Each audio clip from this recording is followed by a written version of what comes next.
Grace and peace, your brother Yehuda.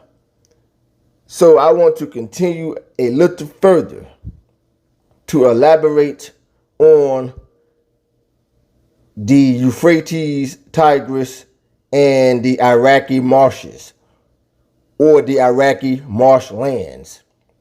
So this is my book right here. Many people may have this book here. Okay, it's called the Holman Bible Atlas. The Holman Bible Atlas. Okay. Let's go inside the Holman Bible Atlas. Let me show you guys something about the Euphrates and Iraqi marshlands. Okay, so here, right here on page number 3, or should I say number 3, because the maps go by numbers. Number 3, you can see the map of Mesopotamia, right? There go Israel right there. That is the tip of the Euphrates, right here near the bottom, and near the top, you see the Tigris. Euphrates, this is the Euphrates, this is the Tigris. Okay, so you see how they both flow kind of east and west, and kind of also east south, but east and west, and also north when you look at the map, right? But again, the Euphrates is near the bottom, as you can see right here, and the Tigris is right here. The Euphrates at the bottom, right? You see right here, Euphrates, that's the Euphrates. That's the Tigris. Okay? So the Tigris runs right above the Euphrates. And it continues all the way down. Right? The Euphrates starts about right up here. It runs all the way around. Now the Euphrates continue all the way down. You see? All the way down. You see that? That's the Euphrates. You go all the way down. Then it comes, you see this green, like this green area right here? Right in here. You see like a green, this is the Iraqi marshlands right here. And this is the Tigris. You see, that's the Tigris, that's Euphrates. They meet up. They meet up together right here. And it stops. And it becomes shallow waters. Shallow waters, and it flows right through here. All of this is the Iraqi marshlands. Shallow waters, all this area. See this little green, this green area right here? In fact, let me blow it up a little bit. It's kind of dark, you see? It's kind of dark. It's kind of dark in this area right here. You see this right here? All this area? This is the Iraqi marshlands right here. So the Euphrates is here. The Tigris is right here. They meet up and it stops. It ends right here. The Euphrates and the Tigris ends right here. And it flows into the Iraqi marshlands, which is right here. All of this is Iraqi marshlands where people live on. This is little towns and shallow waters and land. Again, towns, little towns, shallow waters and land. So no ships can go through here. And then the Iraqi marshland ends right here. That's the Persian Gulf. Game over. No ships came through. Because right here, no ships can go through here because the Euphrates ends and the Tigris ends right here. It flows right into the Iraqi marshlands. Now let's go read about what it says about the Tigris and the Euphrates. Look what it says here. The Tigris and Euphrates.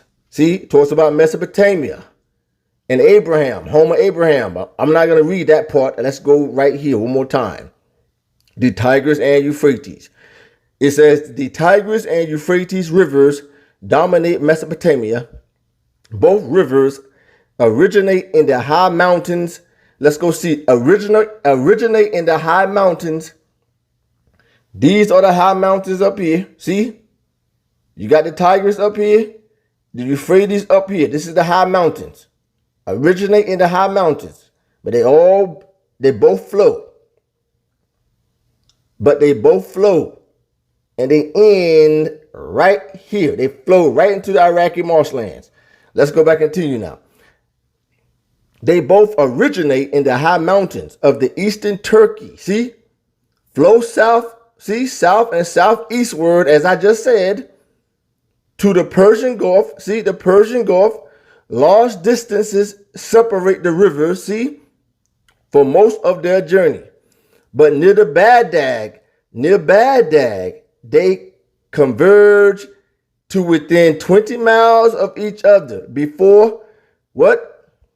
Diverging again. Then it says, where I have underlined, near the head of the Persian Gulf, the rivers merge into what, folks? Marshlands. Let's go back to the map. Marshlands.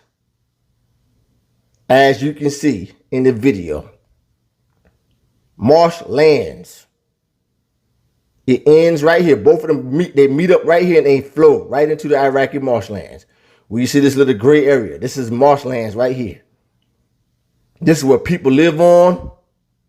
It's basically called land and shallow waters where no ships can go through. And they have little towns. Okay? Land and shallow water. For all of you mental retard, special ed Negroes who learn from these camps, it's a wrap. It is over. It is finished. Okay? How they say, let the fat lady sing, it's over. It's done. Like Christ said when he was on the cross, it is finished. The job is done.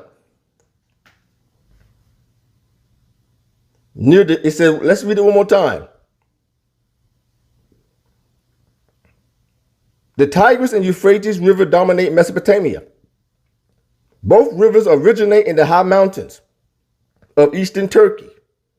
See, eastern Turkey. Turkey is right up here in the high mountains. See? Eastern Turkey. And flow southeastward to the Persian Gulf. Large distance separate the rivers for most of their journey. But near Baghdad, which is Iraq, that's why it's called the Iraqi marshlands, they converge into within 20 miles of each other before diverging again. Then it says, near the head of the Persian Gulf, the rivers merge into the Iraqi marshlands. A feature characteristic of both ancient and modern times. The Euphrates, look what it says, is 1,780 miles long. That's how long the Euphrates is. 1,780 miles long. Okay, so all the way from the tip of the mountains in Turkey, the Euphrates. Many of these parts is shallow waters. Some parts is deep waters. Some parts is shallow waters. All the way down here, over 1,000 miles long. You know how long that is? That's way longer than driving from New York City to North Carolina. That's way longer than that. So of course there are going to be shallow waters along the way. Not all of the Euphrates is deep waters, folks. That's why the Babylonians and the Persians and the Assyrians, they knew exactly where to cross. They knew all the crossing spots. Abraham, Jacob, they knew all the crossing spots. Even when the Greeks came down and when the Greeks first went up in this area, they knew where to cross at. They knew all the crossing shallow water parts. So you think that the Euphrates and the Tigris is going to be over 1,000 miles long, but not have no shallow parts where people can walk right through, that goes to show you that many of these clowns, I believe, when they was in high school, they was not that bright. Now, I'm gonna keep it 100. I'm gonna keep it a buck. Many of them were not that bright in high school. I can tell they was not that bright. Many of these brothers in these camps, when they was in high school, they was in the lower classes. I'm not making fun of nobody, but it's a fact. They was in the lower classes. Some of them probably was even in special ed classes. They got older. They found out there was Hebrew Israelites, and they can't read. Their reading comprehension is off. That's why they can't comprehend 2nd Esdras when it says the narrow. Welcome to Zion National Park. My name is Jonathan. Zion is a popular national park where visitors come to immerse themselves within the grandeur of the canyon's cliffs and to challenge themselves with one of our many scenic and adventurous hikes. One of our more popular hikes visitors come to enjoy is the unique Narrows, a hike in a canyon that in places is only 20 to 30 feet wide. However, unlike most hikes, taking on the Narrows means actually traveling upstream through the Virgin River on uneven, slippery, and rocky river boulders. Due to the risks of a hike like this, proper preparation is imperative, both for your safety and your enjoyment. Every hiker in the Narrows should have closed-toed shoes, even just your regular hiking boots. Narrow, a narrow passage. Narrow waters is shallow waters, folks. Whenever you see narrow waters, it's shallow waters. And that is the problem. Many of these brothers, they lack reading comprehension because they was never bright. They was never bright in the first place. They became older, grown men, etc. But they was never bright growing up. Many of them was not. I'm telling you all, they was never bright people. That's why they lack reading comprehension. That's why they're going around talking about the narrow, talking about ships going into the waters, because many of these brothers was never bright. But let's pray for these brothers and hope God put wisdom and open up their brains so they can become bright and develop reading comprehension, right?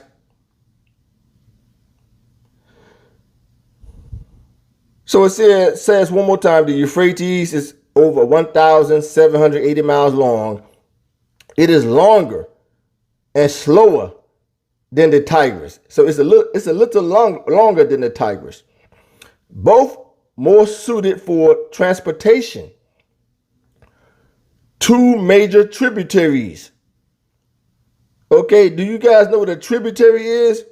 It says the Balkai, spelled B-A-L-I-K-H, and Habor join the Euphrates. Wherever you see the tributaries, it's shallow waters, folks. One more time. Both more suited for transportation. Two major tributaries at the Debolic and Habor. Debolic and Habor. The word Habor is in the Bible. It talks about when the Assyrians carried the Jews into captivity. He placed them in Halah and by the rivers of Gozan and Habor, etc. That's in the Bible. So it's a Debolic, by Debolic and Habor. That is the tributary. The tributary is a place where shallow waters is at. Let's go back to the map one more time. Again, the tributaries, see the Habor right here. Habor, like in the Bible. He placed them by Habor. And there go this little river here called the Bolic. You see that how they join right here? The Bolic joins the Euphrates. And the same thing with the river Habor. It joins the Euphrates. You see? And the Tigris is right up here. But right in here is a tributary. Same thing here, the tributary. The tributary usually is a place of shallow waters where you can walk right through. And Iraq have many other shallow waters. But that's a major part of walking through right here. Right here. Those are two major parts right there. But along the way, all the way down, the Euphrates and the Tigris both have a lot of shallow waters. And again, they both meet up right here and it ends right here. Both of them ends and flow into the Iraqi marshlands where no ships can go. And then at the end or the tip or the southeast of the Iraqi marshlands, that's the Persian Gulf, starts right here. Now, ships can go into the Persian Gulf, but not here. Ships cannot go into the Iraqi marshlands, right? And from the Persian Gulf, we know, go all the way down to what folks? The Indian Ocean around Africa. Game over. But let's read this part here. Also, it says both the Tigris and Euphrates flooded, annually flooded. God held still to what, folks? The flood. When you're planning your trip into the Narrows, you should also be aware of the flash flood potential. Afternoon thunder showers are possible throughout the year and a potential hazard to those hiking in the slot canyons like the Narrows. During these events, the river can quickly turn into a torrent of powerful rushing water, doubling and tripling in volume. Stop by the visitor center to speak with a ranger to get the most up-to-date conditions and the flash flood potential. God held still to what, folks? The flood in certain areas so they can go right through. It says autumn and winter rains in combination. But one more time, let me read this part one more time. One more time. Near the head of the Persian Gulf, the rivers merge into a marshland. So there you have it. No more discussion. Game is over.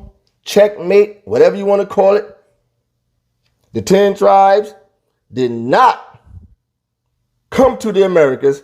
They went south, back towards the homeland, Jerusalem, as we proved over and over in our presentations. We may go over it one more time now that we already killed it for sure. The 10 tribes went back towards Jerusalem.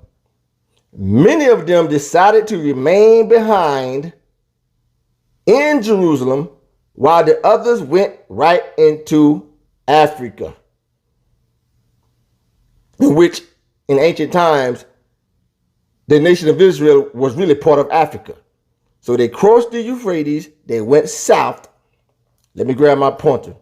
They crossed the Euphrates along this, who know what part of Euphrates, wherever shallow waters they crossed the Euphrates using wagons and horses and mules and donkeys and chariots as mentioned in the Bible, all through the Bible. They crossed the Euphrates.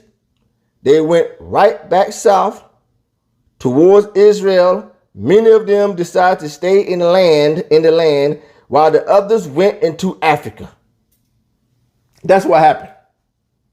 Not according to my mouth, not according to the words of Yehuda, not according to the words of Kornath, not according to the words of Shasham, not according to anybody who you niggas call Negro only.